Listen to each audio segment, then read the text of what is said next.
अखंड तपस्या करके प्रचंड बलि देकर महाचंडिकेश्वरी माँ को मैंने मनाया। किस लिए? इन जहरीले सांपों को अग्नि में आहुति देने के लिए। लेकिन उस जननी ने मृत्यु को भी जीत लिया। मुझे विश्वास था कि उसकी शक्ति से ज्यादा तुम्हारी शक्ति होगी, लेकिन तुमने मेरे सारे विश्वास की धज्जियां उड़ा दी। उसे बलि के आसन तक लाने के लिए तुमने मेरी सहायता ली है नंबोदरी, लेकिन उसकी बलि लेने का काम तुम्हारा था। महासर्प यज्ञ की तैयारी करने से पहले तुम्हें सारी बातें अच्छी तरह समझ लेनी चाहिए थी। सब खत्म हो गया, यज्ञ खत्म हो गया। जिसे मार डालने के लिए मैं ये काम कर रहा था, वो कार्य पूरा नहीं हुआ। इसका मतलब नागमणि मेरे हाथ कभी नहीं लगेगी। अगर तुमने समझदारी से काम लिया होता तो वो नागमणि तुम्हारे हाथों में होती, इसमें कोई संदेह नहीं है। कैसे? उसकी लालसा में मैं बुद्धिहीन हो गया हूँ। चंचल मन के कारण मुझे कोई रास्ता नहीं मिल रहा है। मुझे क्या करना चाहिए? मैं किस तरह उस नागमणि को हासिल कर सकता हूँ? पूर्णिमा, ये पूर्णिमा जननी के लिए ताकत भी है, साथ ही उसकी कमजोरी भी। उस दिन अगर तुमने प्रयत्न किया तो जननी की शक्ति को समाप्त कर सकते हो। अगर तुमने उसकी शक्ति को नष्ट कर दिया तो बहुत आसानी से तुम नागमणि को पा सकते हो। कैसे? कैसे मैं उसकी शक्ति को नष्ट करूं? मुझे क्या करना होगा? देवी, मुझे तुम्हारी कृपा, सुझाव और समाधान चाहिए। मैंने केवल तुम पर भरोसा किया है। मेरी कार्य सिद्धि के लिए मुझे कोई समाधान बताओ। मुझे क्या करना चाहिए, बताओ।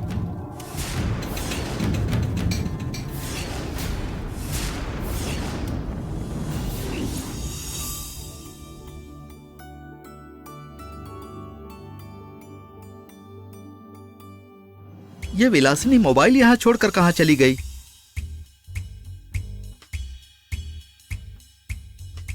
ಮಾತ್ರ ಸ್ಪ್ರೇ ಇಲ್ಲ ಅಂದ್ರೆ ನಾನು ಒಂದು ಕ್ವೆಶ್ಚನ್ ಕೇಳ್ತೀನಿ ಕೇಳಿ. ನೀವು ಎಲ್ಲಾ ಕಡೆ ಸ್ಪ್ರೇ ಇಟ್ಕೊಂಡು ಓಡಾದ್ರೆ ನಮ್ಮಂತ ಹುಡುಗರ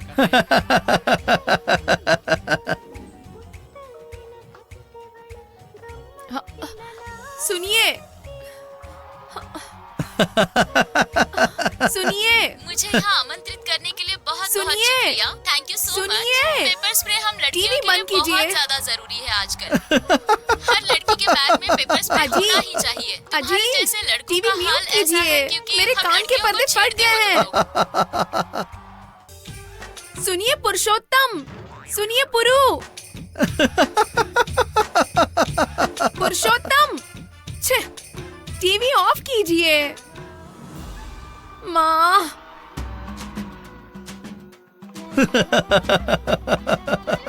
सुनिए, बंद कीजिए।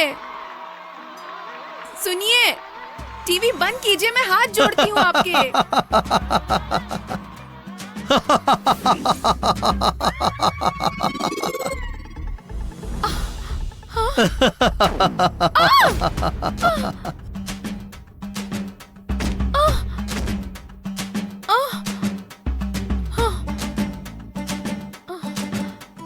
बच गई।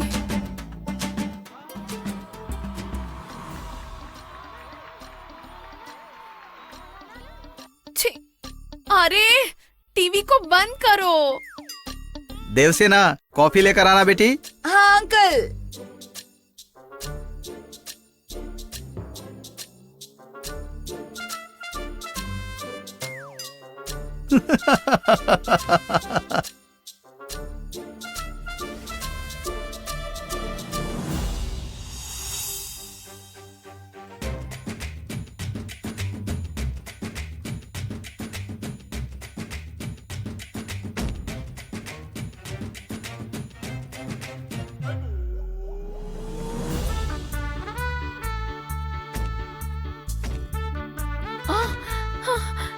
हे भगवान,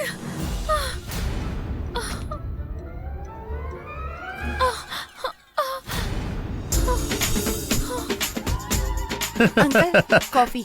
थैंक्स बेटी।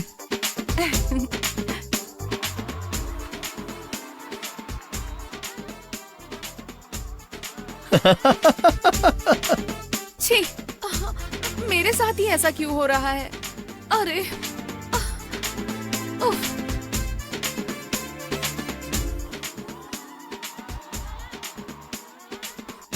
अजी, टीवी बंद कीजिए। टीवी बंद कर दो।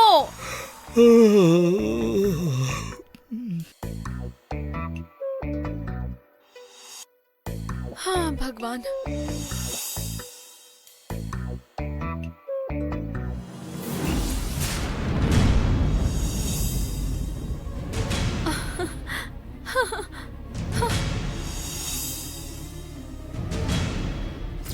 मोबाइल।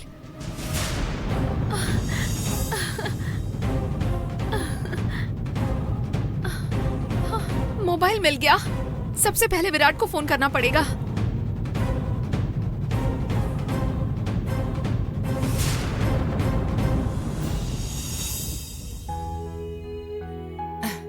बच गई। मुझे डर था मेरी बात सुनने के बाद तुम्हारे अंकल नाराज होंगे। भगवान बड़े हैं, एक लड़की की जिंदगी बर्बाद होने से बच गई। अंकल ने क्या कहा आंटी? अपनी सारी बातें उन्हें बता दी? हाँ बेटी, ऐसी बातों को हम कब तक छुपा कर रख सकते हैं भला? अब बाहर की दुनिया को तो नहीं बता सकते, एटलीस्ट मैं अपने पति को तो बता ही सकती हूँ ना। हाँ, क्या वो मुझसे नाराज हो गए हैं? होते हैं तो होने दो। एक औरत होकर क्या मैं तुम्हारे दुख को नहीं समझ पाऊंगी बेटा? सब लोगों को लगता है लड़की को हम अपनी ताल पर नचा सकते हैं। उसके पास भी एक दिल है, इस बारे में कोई भी नहीं सोचता। वैसे देखा जाए तो तुमने अभी सच बताकर अच्छा ही काम किया है। कितनी ऐसी शादी हैं जो शादी के मंडप में रुक जाती हैं। बेचारे ये भी नहीं सोचते हैं कि माँ बाप पर क्या गुजर रही होगी। आंटी, बहुत बहुत थैंक्स आंटी।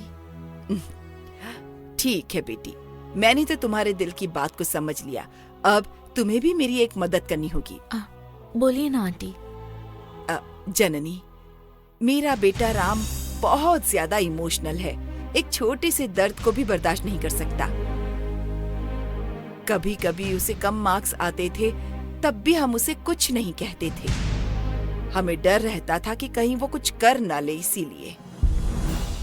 ऐसे में अगर अभी हमने उसे ये सब बता दिया कि जिस लड़की से तुम प्यार करते हो वो तुमसे प्यार नहीं करती, तो वो सच में जिंदा नहीं रह पाएगा, उसे कुछ हो जाएगा। इसलिए उसे अभी इस बारे में कुछ नहीं बताएंगे। जननी, तुम भी इस बारे में कुछ मत बताना। हाँ, सही वक्त देखकर मैं उसे सब समझा दूंगी। तब तक क्या तुम ये नाटक करोगी कि तुम उसे प्यार करती हो बेटा? लेकिन आंटी, वो विराट। देखो, एक औरत होने के नाते मैं समझ सकती हूँ, लेकिन अब एक माँ होने के नाते मैं तुम्हारे आगे हाथ जोड़ती हूँ बेटा। आंटी, विराट को तुम शायद 2 साल से प्यार करती होगी, लेकिन मैं अपने बेटे को पिछले 26 सालों से प्यार करती हूँ बेटी। अगर उसे कुछ हो गया तो मैं जिंदा नहीं रह पाऊंगी। मैं हाथ जोड़ती हूँ। आंटी प्लीज, आप ऐसी बातें मत कीजिए। जैसा कह रही हैं वैसा ही होगा। जब तक आप राम को कुछ नहीं बताएंगे तब तक मैं कुछ नहीं कहूंगी। हम पर तुम्हारा एहसान रहेगा। अरे आंटी, एहसान तो आपका है। बिन माँ की बच्ची हूँ मैं। कभी किसी ने मुझे नहीं समझा है, पर आपका दिल बहुत बड़ा है। आपने मेरे दुख को समझ लिया। कोई बात नहीं बेटी, मेरे बेटे के जैसा तुम्हारा भी एक दिल है। तुम्हारे कहने के मुताबिक अगर ये शादी हो जाती तो 2 जिंदगियां बर्बाद हो जाती। अब मुझे सोचना पड़ेगा कि इसे हम किस तरह से ठीक करें। ठीक है बेटी, अब मैं चलती हूँ। ठीक है आंटी।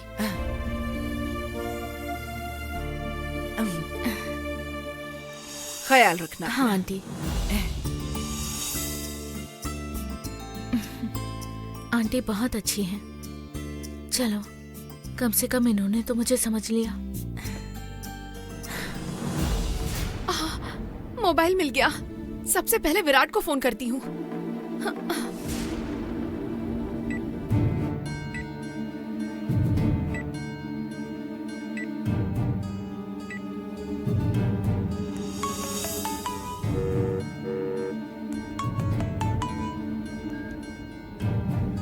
हेलो। बाप रे, विराट, इतनी जोर से हेलो बोलकर क्यों चिल्ला रहे हो? हेलो। हेलो आंटी, बोलिए आंटी। हेलो, क्या सुनाई नहीं दे रहा है क्या? सुनाई नहीं दे रहा है। मैं विलासिनी बोल रही हूँ, मुझे तुमसे बात करनी है, जल्दी घर आ जाओ। आंटी, लगता है आप बहुत दूर से बात कर रही हैं। फोन के पास आकर के बात करिए ना। अरे, मैंने लाउड स्पीकर ऑन किया है, मेरा ही स्पीकर खराब हो गया है। मैं पास से और बहुत जोर से बात कर रही हूँ, तुम्हें सुनाई नहीं दे रहा क्या? Hello, hello Virat. Hello. Hello. Virat, Virat सुनाई नहीं दे रहा क्या? हेलो। Hello, hello. छे, आंटी ने फोन क्यों किया था? हे भगवान, अब मैं क्या करूं? छे।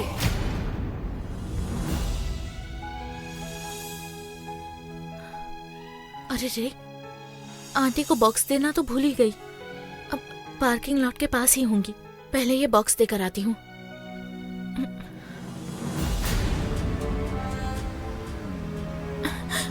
आंटी, आंटी, आंटी को ये बॉक्स वापस ही नहीं दे पाई। अब मैं क्या करूं?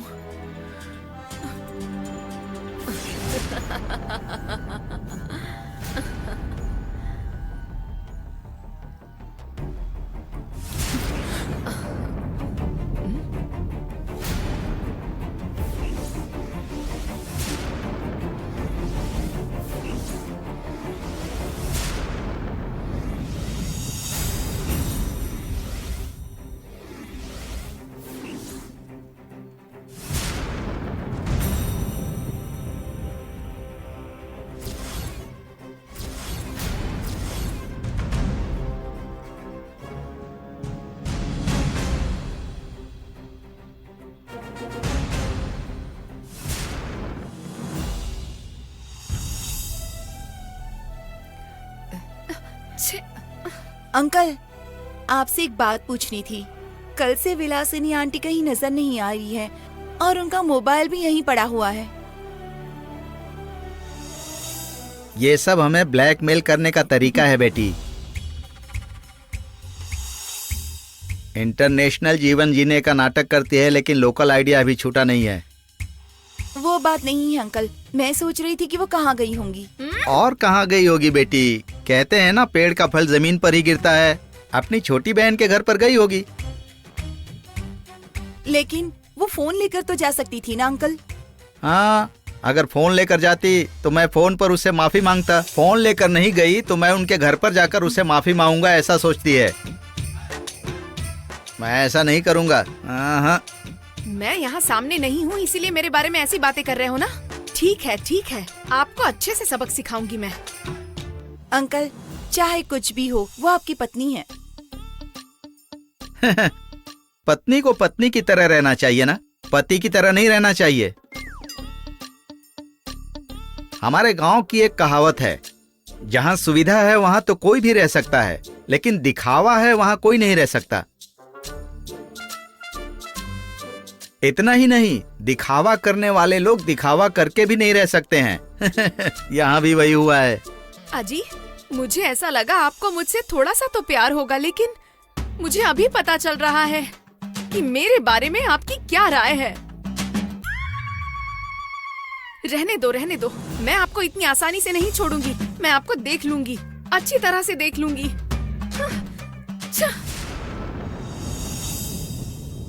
शादी का मतलब मन का मिलना होता है, सिर्फ बातें करना नहीं होता है। वो समझ नहीं पा रही है। वो आ जाएगी। अंकल, लेकिन हम भी एक बार बाहर जाकर आंटी को देख सकते हैं ना? अरे, तुम इतनी चिंता क्यों कर रही हो? वो आ जाएगी ना। कहीं इसके पीछे उस शर्बा का हाथ तो नहीं है?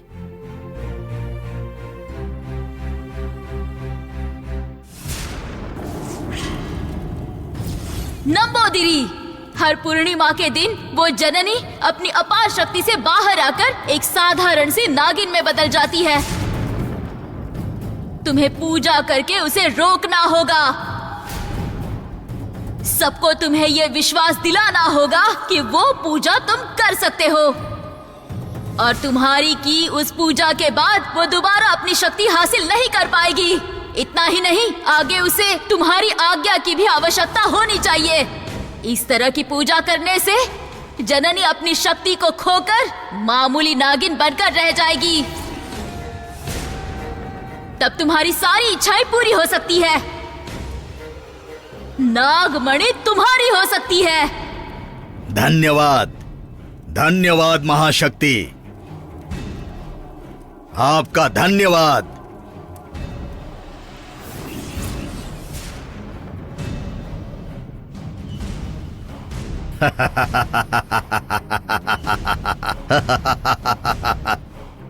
जननी, इस बार तुम्हारी हार पक्की है।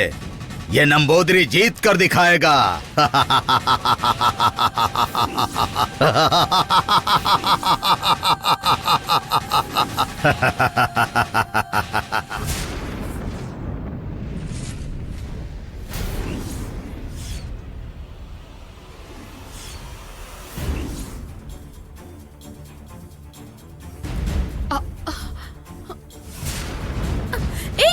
रुक जरा। ए, रुको। ए,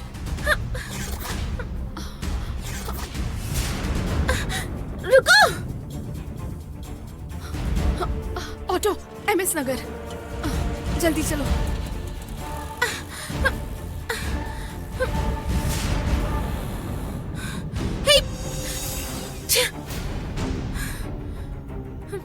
मेरा शक एकदम सही निकला।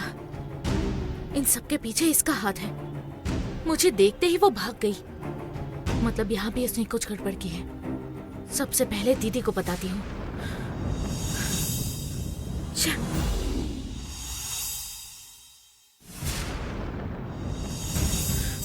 दीदी, यकीन नहीं हो रहा कि वो बिल्कुल मेरे जैसी दिख रही थी। उसने बिल्कुल मेरे जैसे कपड़े पहने थे, मेरे जैसे बाल बनाए थे, बिंदी तक सेम थी। इसका क्या मतलब हुआ? जब हम दोनों साथ थे तब गिरजा आंटी ने मुझे फोन किया था और 5 मिनट में मैं यहाँ से निकल गई थी। उन 5 मिनट के समय में मैं कहाँ जा रही हूँ, कैसे जा रही हूँ, ये कोई भी कैसे पता कर सकता है? क्या वो अचानक वहाँ आई होगी या फिर वो हर वक्त मेरा पीछा करती है? मेरी समझ में नहीं आ रहा है कि मैं क्या कहूँ जननी। तुम्हारी बातें सुनकर तो मुझे भी बहुत हैरानी हो रही है। मैंने तो अपनी आंखों से देखा है। सोचो मेरा क्या हुआ। जरूर यहाँ पर कोई माया जाल चल रहा है। ऐसा लगता है जैसे कोई मुझे टारगेट कर रहा है। आपको क्या लगता है दीदी? वो कोई और नहीं है जननी, शर्बा है। वो शर्बा ही ये सब कर रही है। तुम कहाँ हो ये उसे इतनी जल्दी कैसे पता चल जाता है? ये सच्चाई मैं जानती हूँ, लेकिन मैं तुम्हें कुछ नहीं बता सकती। मैं खुद एक सवाल बनकर रह गई हूँ, लेकिन मुझे भरोसा है बहुत जल्द इसका समाधान मिल जाएगा। दीदी, मैं आपसे ही पूछ रही हूँ, क्यों कुछ बोल नहीं रही हैं? क्या सोच रही हैं? मेरी समझ में नहीं आता कि मैं क्या कहूँ तुमसे। अच्छा, उस बात को भूल जाओ। तुम जिस काम के लिए गई थी वो तो पूरा हो गया ना? हाँ दीदी, राम के बारे में सारी बातें आंटी को बता दी हैं। अब वो कुछ न कुछ करके इस शादी को रोके। अभी कुछ मत बोलो। यहाँ सिर्फ लोगों के ही कान नहीं है, यहाँ चीजों के भी कान हैं। अब इस बात को तुम किसी के सामने नहीं कहोगी। दीदी, जो कुछ हुआ उसके बारे में विराट को बताना ही होगा, नहीं तो उन्हें कैसे पता चलेगा? बोलिए।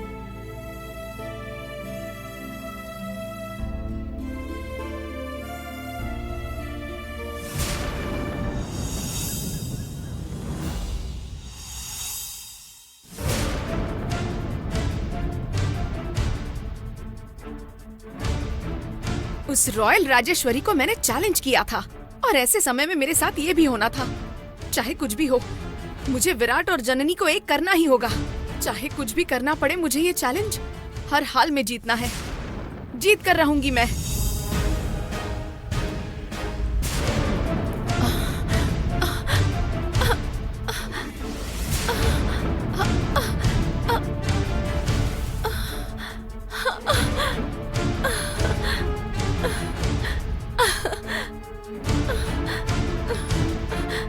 मिल गया, मिल गया, मुझे सबूत मिल गया।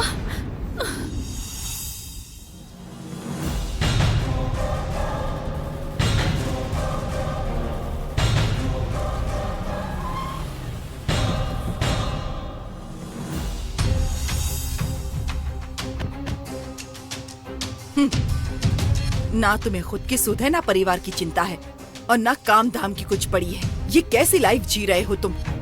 आज भी सारा काम मुझे ही करना पड़ता है, सब कुछ मुझे ही संभालना पड़ता है। अब नहीं होता मुझसे। अब तुम बच्चे नहीं हो। आज के बाद घर की जिम्मेदारी संभालो। बताओ कितनी बार समझाया, पर तुम सुनते हो मेरी?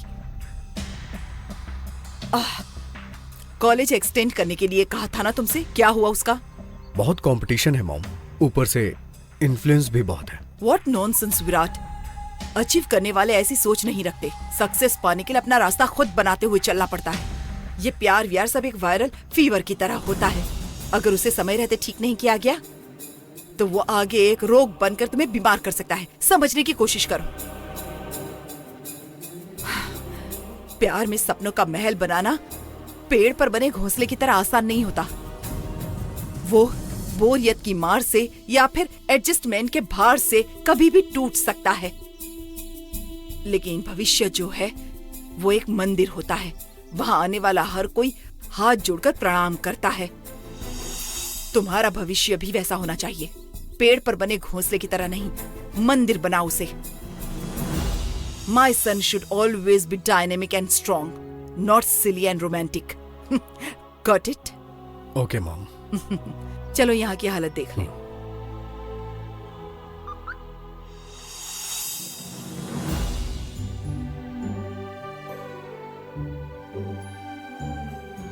नमस्ते मैडम। नमस्कार सर।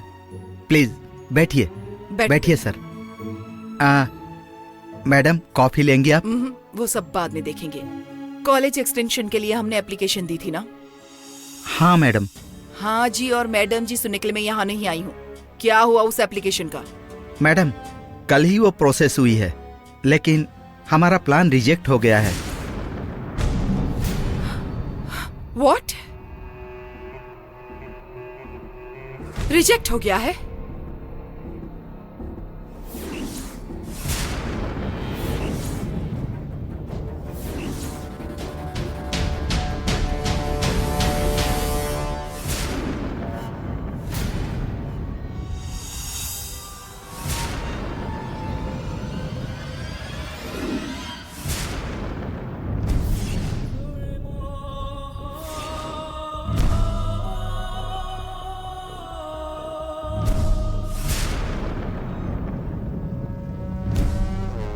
मेरे बुलाते ही तुम आ गई। तुम्हारा कल्याण हो देवसेना। मुझे आपने नई जिंदगी दी है, मेरा इंसानी रूप लौटाया है। आपकी मैं कर्जदार हूँ बाबा। आप मुझे कभी भी कोई भी काम देंगे तो मैं उसे जरूर पूरा करूंगी। देवसेना, मैं एक सन्यासी हूँ। भगवान का नाम स्मरण करते रहता हूँ। मेरे लिए भगवान की भक्ति ही अमीरी है। नाम जपना ही मेरी जिंदगी है। मुझे किसी से कोई सहायता नहीं चाहिए। तो फिर मुझे यहाँ बुलाने का कारण क्या है बाबा? जननी के बारे में बात करनी है। मुझे उसका नाम सुनते ही बहुत दुख होता है बाबा। उस दिन आपने कहा था कि शर्बा को मारकर जननी की जिंदगी सुधार देंगे। कहा था कि सारी अड़चनें और परेशानियां दूर हो जाएंगी, लेकिन वो शर्बा जिंदा बच गई। पापी चिरायु होते हैं, सुना है ना? उसके पापों का घड़ा अभी नहीं भरा है। तो फिर मेरी जननी का क्या होगा? वही बताने के लिए मैंने तुम्हें बुलाया है। आने वाली पूर्णिमा को मैं उसके लिए पूजा करूंगा। इससे उसके सारे कष्ट दूर होंगे और उसकी जिंदगी सुधर जाएगी। बिल्कुल कीजिए बाबा, और साथ में मैं भी हर पूर्णिमा पर करने वाली पूजा को जरूर करूंगी। नहीं, अगर चाहती हो कि मेरी पूजा सफल हो तो उसमें कोई बाधा नहीं होनी चाहिए। यही बताने के लिए तुम्हें बुलाया है। इस पूर्णिमा को मैं एक पूजा करूंगा। मैं अकेले ही पूजा करूंगा। इससे उसके सारे कष्ट दूर होंगे, उसकी जिंदगी सुरक्षित रहेगी। बाबा, आप जो बोलेंगे मैं वो करूंगी। जैसे आपने मेरा उद्धार किया है वैसे ही मेरी जननी का भी उद्धार कीजिए। मुझे आप पर पूरा विश्वास है बाबा। चिंता मत करो देवसेना, मैं तुम्हारी भलाई के लिए आया हूँ। ठीक है बाबा, अब मैं चलती हूँ। तुम्हारा कल्याण हो।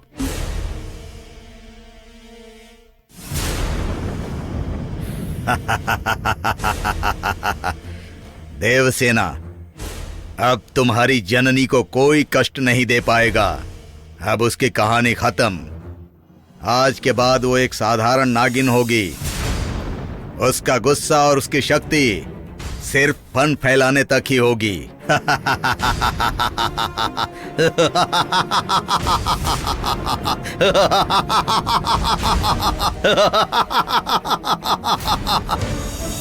हार का एहसास कैसा होता है तुम्हें पता चला ना विराट।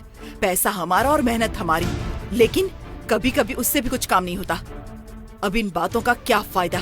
चलो चलते हैं। मैडम एक मिनट, हमारा प्लान रिजेक्ट हो गया ये सच है, लेकिन लेकिन क्या? बताओ क्या है वो सस्पेंस। सस्पेंस वाली कोई बात नहीं है मैडम। मैंने पूरी बात बतानी चाहिए, लेकिन आपने। अब बताओ भी क्या बात है। मैडम, कल हमारा प्लान रिजेक्ट हुआ था ना, वो अप्रूव हो गया है।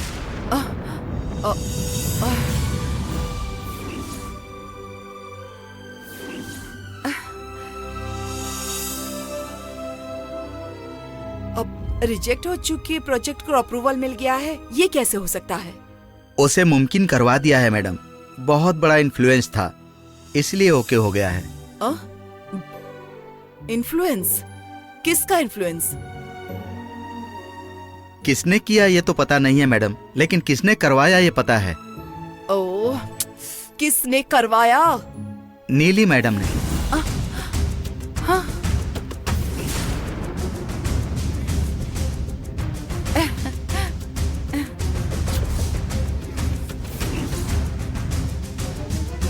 नीली ने? जी हाँ सर, ये प्रोजेक्ट आपके नाम पर शुरू होने वाला है, ये उन्हें पता था। आपके नाम पर शुरू होने वाला ये प्रोजेक्ट किसी भी वजह से रुकना नहीं चाहिए, इसीलिए हाई इन्फ्लुएंस लगाकर इसे रिजेक्ट होने से बचा लिया। मुझे यकीन नहीं हो रहा है। मुझे भी यकीन नहीं हो रहा है। कहाँ है वो?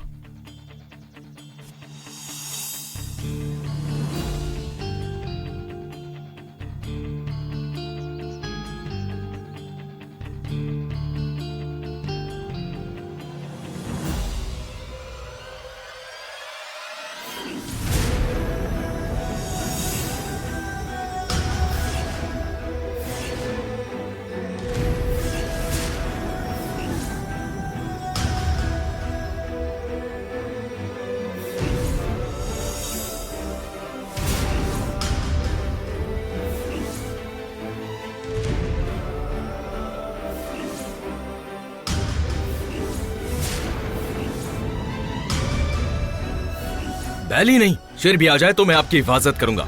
ऐसे अकेले छोड़कर नहीं जाऊंगा।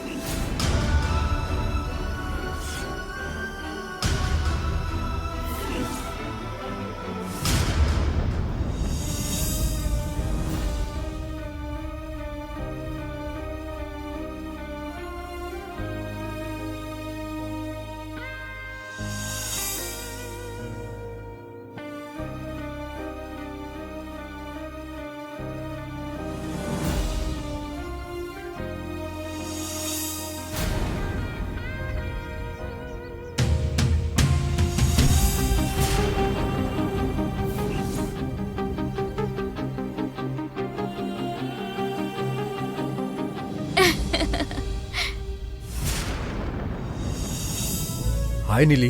हाय विराट, कैसे हो?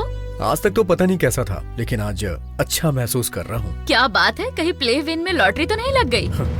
आज तक हर गेम मैं जीतता आया हूँ। बस किसी एक में जीतना आसान बात है। Very good. किस खेल में जीत गए हो तुम? तुम्हारी दोस्ती में। क्या कह रहे हो विराट? हाँ, आज तुम्हारी हेल्प से मैं जीत गया नीली। व्हाट? मैंने कैसे हेल्प की? क्यों, तुम नहीं जानती क्या? तुमने इन्फ्लुएंस लगा के मुझे प्रोजेक्ट दिलाया है ना, उसके बारे में बात कर रहा हूँ। ये तुम क्या बोल रहे हो विराट? मैंने तुम्हें प्रोजेक्ट दिलवाया? नहीं विराट, मैंने ये काम नहीं करवाया।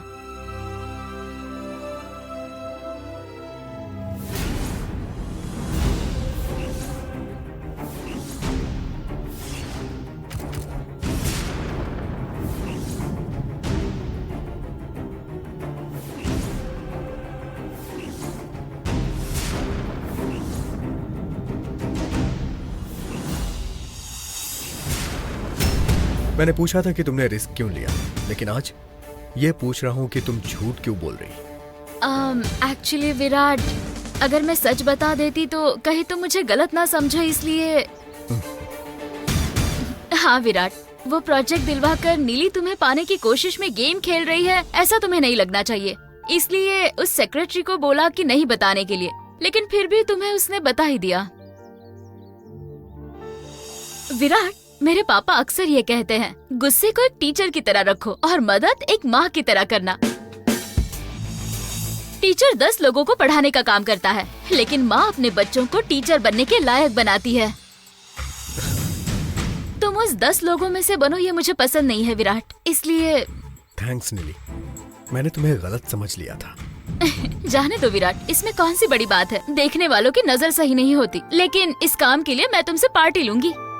मैंने सोचा था कि पार्टी दूंगा, लेकिन तुम तो रिश्वत मांग रही हो। मांगो, जो चाहिए वो मांगो, मैं दूंगा। तुम्हारी फ्रेंडशिप।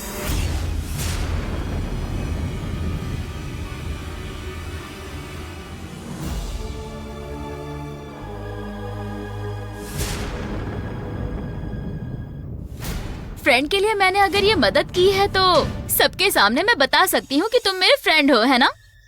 ऑफ कोर्स, अब तुम सबको बता सकती हो नीली।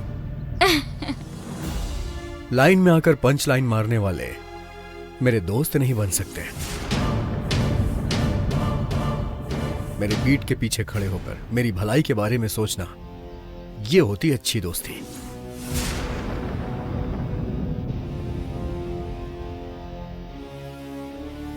तुम सच बोल रहे हो विराट?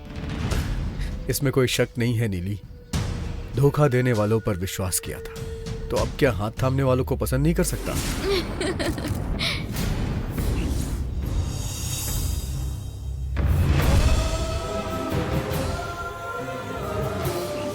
अब से इस कॉलेज की हर एक ईंट हमें रोज साथ देखेगी, प्रॉमिस।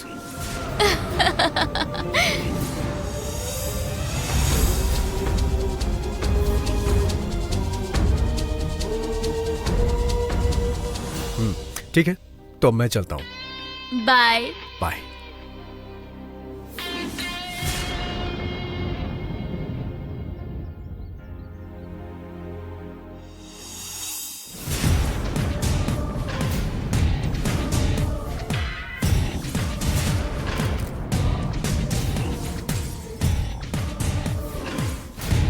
यस।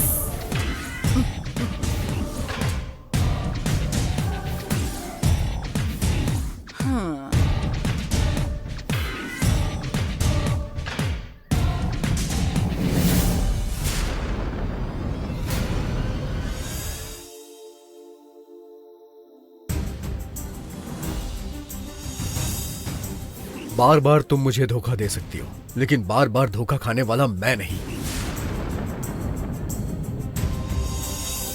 धोखा देने वालों पर विश्वास किया था, अब हाथ थामने वाले को पसंद नहीं कर सकता क्या?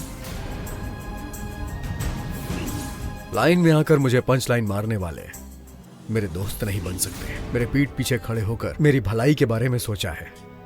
तुम मेरी अच्छी दोस्त हो।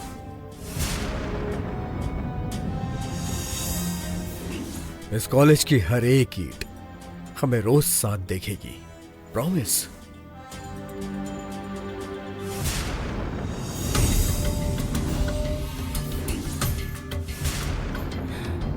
नहीं, गिरिजा आंटी से जो मैंने बात की थी, राम से शादी से इनकार की और वो मान गई थी। ये बातें विराट को बतानी होंगी।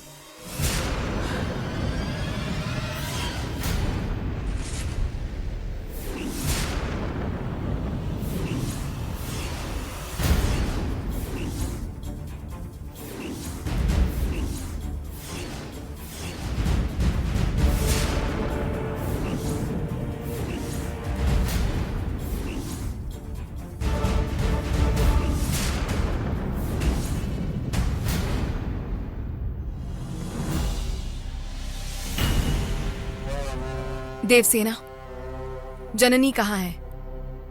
मैं तुमसे पूछ रही हूँ, जननी कहाँ है? क्या वो पर्स है या वैनिटी बैग जो उसे ढूंढकर तुम्हें दे दूंगी? यहीं कहीं होगी, जाकर खुद ही ढूंढ लो। मैंने उसे पूरे घर में ढूंढा है। फोन करने पर भी नॉट रीचेबल आ रहा है। सच बताओ, कहाँ भेजा है तुमने उसे? तुम उसे लेकर इतनी क्यूरियस क्यों हो रही हो? वो कोई छोटी बच्ची थोड़ी ना है। यहीं कहीं गई होगी, आ जाएगी। वो खुद से बाहर नहीं गई है देवसेना, तुमने ही उसे कहीं भेजा है। शक कर रही हो या डर रही हो? डर? क्या कहना चाहती हो? तुम्हारे अंदर की बेचैनी, चिंता, तनाव कि जननी कहाँ गई है, किधर गई है, कहीं तुम्हारी पोल खुलने जाए, इसकी चिंता सता रही है ना तुम्हें। इसे डर कहते हैं, समझी तुम?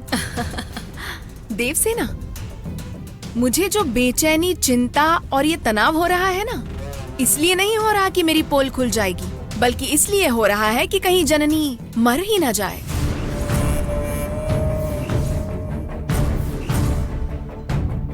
किसी और से मुझे हानि होगी ऐसा मैं कभी बिल्कुल भी नहीं सोचती हूँ, बल्कि किसी और को मुझसे हानि हो सकती है ये मैं सोचती हूँ। हाँ? तुम्हें मैंने चेतावनी दी थी देवसेना, तुम्हारे सच बताने से दूसरों की क्या हालत होगी ये मैंने तुम्हें दिखाया भी था। लेकिन तुम तो देखो, तुमने मुझसे कहा था कि मैं किसी को भी सच ना बताऊं, और मैं तुम्हारी बात मान रही हूँ। लेकिन जननी को कहीं जाने से रोकूं, उसके लिए तुम्हारी इजाजत की जरूरत है, ये तुमने नहीं कहा था। अब उसे जहाँ जाना होगा वो वहाँ गई होगी, और उसे जो करना होगा वो वही करके रहेगी। कहाँ है? मैं यही पूछ रही हूँ कि वो कहाँ गई। ये मैं तुम्हें क्यों बताऊं? देवसेना, देवसेना, मैं तुमसे पूछ रही हूँ। देवसेना! छे!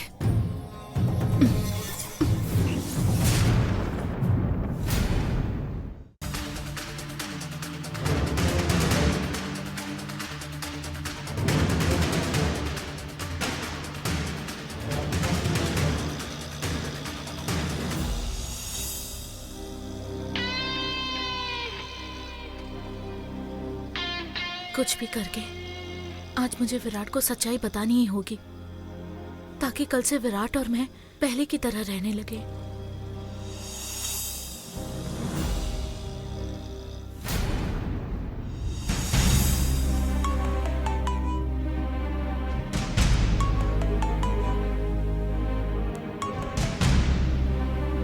बोलिए मॉम। कहाँ हो विराट? घर में बोर हो रहा था तो सोचा कहीं बाहर घूम के आता हूँ। कितनी देर में घर आ रहे हो? कितनी देर में मतलब टाइम नहीं बता सकता हूँ मॉम, घर तो आ ही जाऊंगा ना। Bye bye.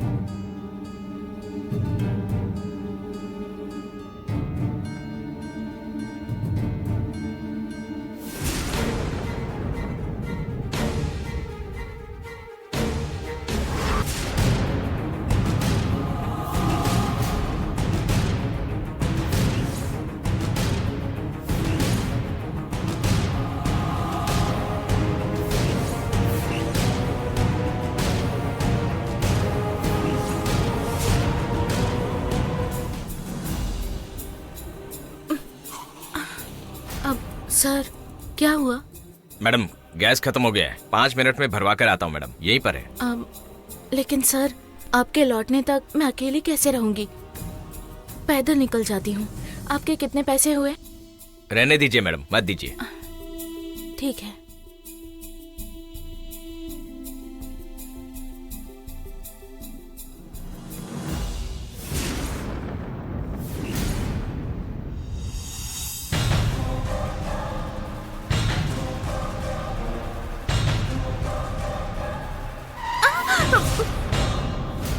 मरने के लिए मेरी ही गाड़ी मिली थी क्या? हे?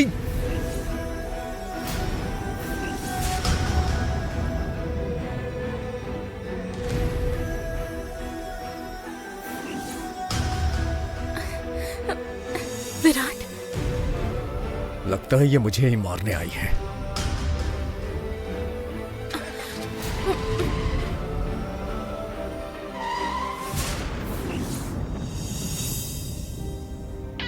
हेलो मैडम, मेरा रास्ता रोकने की कोशिश मत करिए, मुझे अच्छा नहीं लगता है। आपका रास्ता कौन रोक रहा है, क्यों रोक रहा है, यही बताने आई हूँ। सब क्लियर करके ही आप जा सकते हैं।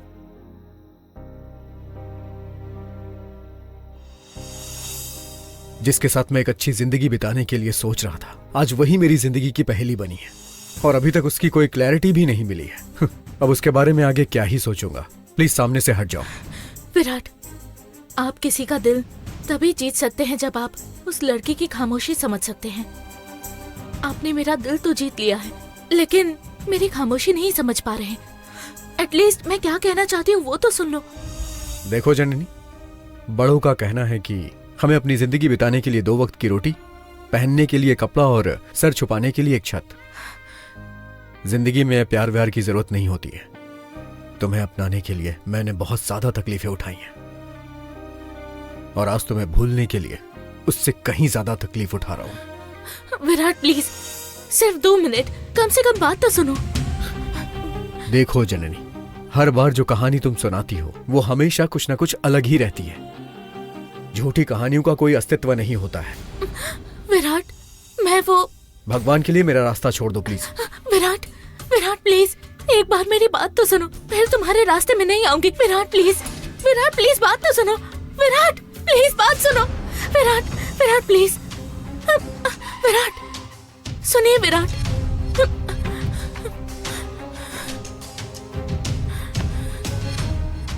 जननी प्लीज मेरा रास्ता रोकने की कोशिश मत करो, साइड हो जाओ प्लीज। विराट प्लीज, जब तक आप फैसला नहीं करते मैं नहीं जाऊंगी। देखो जननी, मेरे अंदर इतना पेशेंस नहीं है, प्लीज साइड हो जाओ। नहीं विराट, मैं नहीं जाऊंगी। जननी प्लीज सामने से हटो।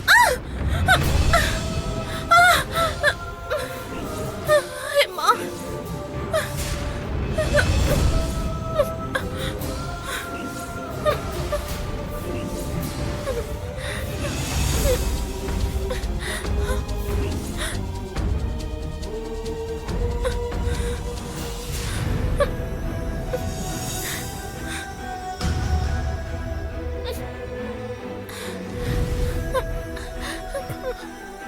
जननी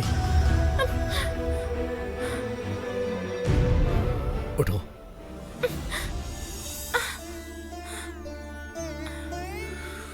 जननी, क्यों तुम इस तरह की हरकतें कर रही हो? मुझे ये सब पसंद नहीं है।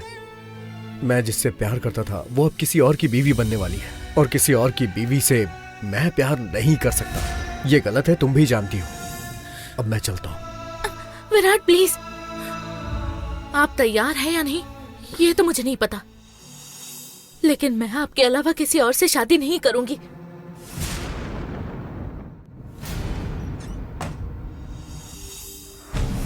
देवसेना, आज पूर्णिमा है।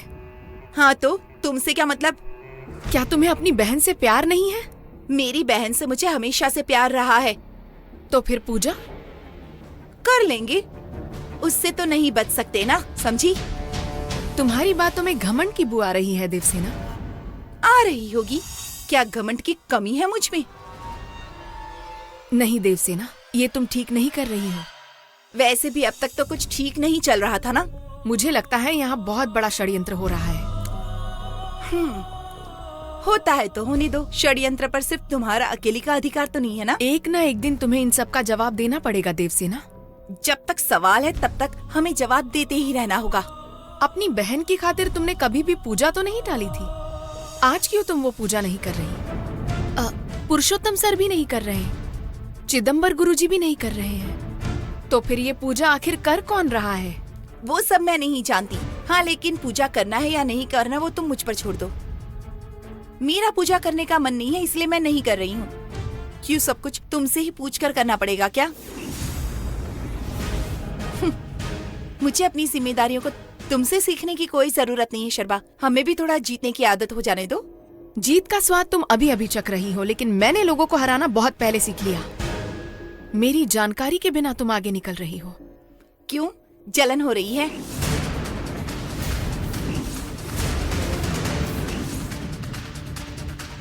और क्या कह रही थी तुम? तुमने लोगों को हराना बहुत पहले सीखा, तो हराओ।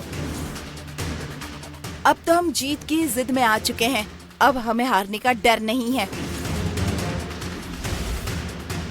अगर हम हार भी गए ना, फिर भी हमारे पास जीतने का एक चांस है। लेकिन अगर तुम हार गई ना तो तुम्हें दोबारा जीतने का मौका नहीं मिलेगा। ये बात तुम कभी भूलना मत शर्बा।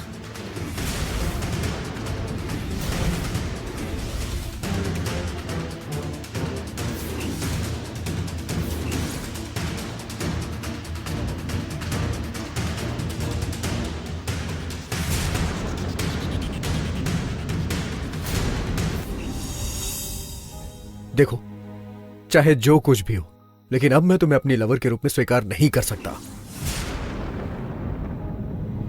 मेरा मन इस बात को राजी नहीं है। तुम इस पल कुछ और होती हो और अगले पल कुछ और हो जाती हो। इससे पता चल जाता है कि तुम्हारा मन कैसा है। ना ही मुझे तुमसे कोई सवाल पूछना है और ना ही तुमसे कोई जवाब मुझे चाहिए। विराट प्लीज मेरी बात सुनिए। अघोर सवेता प्रहार विजेता वर्षणम महाघर्षणम। अघोर सवेता प्रहार विजेता। अघोर सवेता प्रहार विजेता महाघर्षणम। अघोर सवेता प्रहार विजेता। विराट, आज आखिरी बार। इसके बाद अपने आप को साबित करने के लिए मैं आपके सामने कभी नहीं आऊंगी। इतना तो विश्वास कीजिए, आज आखिरी बार कह रही हूँ। बोलो, जो भी बोलना है बोलो।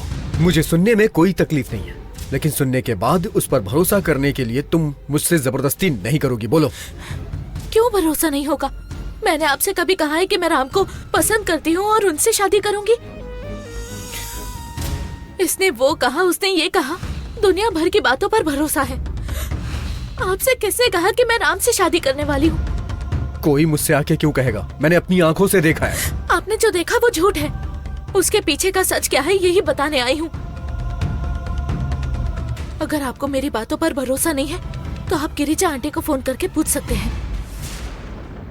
वर्षणम महाघर्षणम। उस जननी के शरीर में जो अद्भुत शक्तियां हैं उनका सर्वनाश हो, वो एक सामान्य नाग कन्या बन जाए। ये यज्ञ मुझे हारने नहीं देगा। इस शक्ति के साथ ये विश्वास मेरा टूटेगा नहीं। मैं ये कार्य कर रहा हूँ। जननी, अपने स्वरूप को तोड़कर आ जाओ।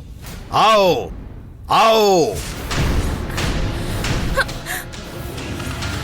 अघोर सवेता प्रहार विजेता वर्षणम महाघर्षणम। अच्छा, तो अब तुम सामने बैठ के बात करोगी और मैं लोगों से फोन पे बात करूं। क्या बात है इन दोनों के बीच में? मुझे धोखा देने के लिए तुम और क्या क्या करोगी? हाँ, आपको धोखा देने से मेरा कोई फायदा नहीं होगा। चलिए, आपको ये तो पता है ना कि हम दोनों वहाँ गए थे, तो फिर ये बताइए कि हम दोनों के बीच क्या बातें हुई। आओ, आओ।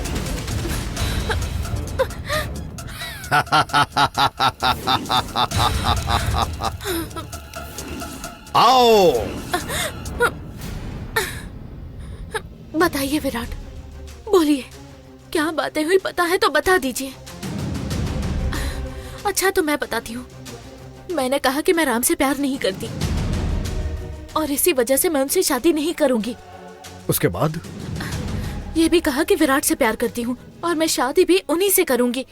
इस बात के लिए भी वो मान गई। उन्होंने ये भी कहा कि कुछ दिनों बाद राम को समझाकर वो शादी कैंसिल कर देंगी। झूठ, झूठ कितनी आसानी से तुम्हारी जुबान पे आ जाता है। और अब तुमने उसी झूठ में उन्हें भी फंसा दिया है और कह रही हो कि मुझे इन बातों पे भरोसा करना चाहिए। विराट, अगर मेरी बातों पर भरोसा नहीं है तो उनसे पूछ लीजिए। वो खुद आपको बता देंगी सच क्या है। नंबर चाहिए? उनका नंबर भी देती हूँ। 98450। ठीक है, आज तो तुम यहाँ मेरे सामने हो, कल आकर मुझसे कोई सबूत मत मांगना। ये सारी बातें आज ही क्लियर हो जाने दो। मैं अभी फोन करता हूँ उन्हें। फोन गाड़ी में है।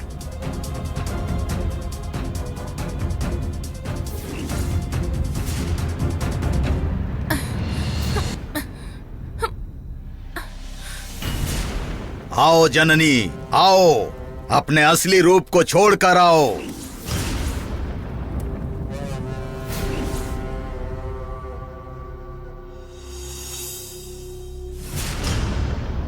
अघोर सवेता, प्रहार विजेता, वर्षणम, महागर्षणम।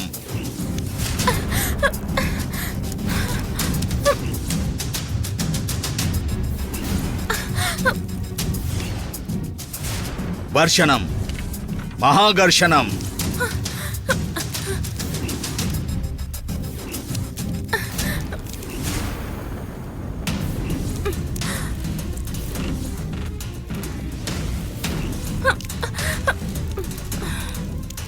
आओ, आओ जननी।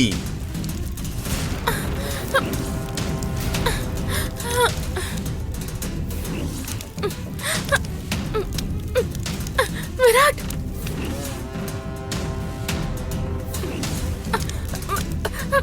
विराट, अघोर सवेता, प्रहार विजेता, अघोर सवेता।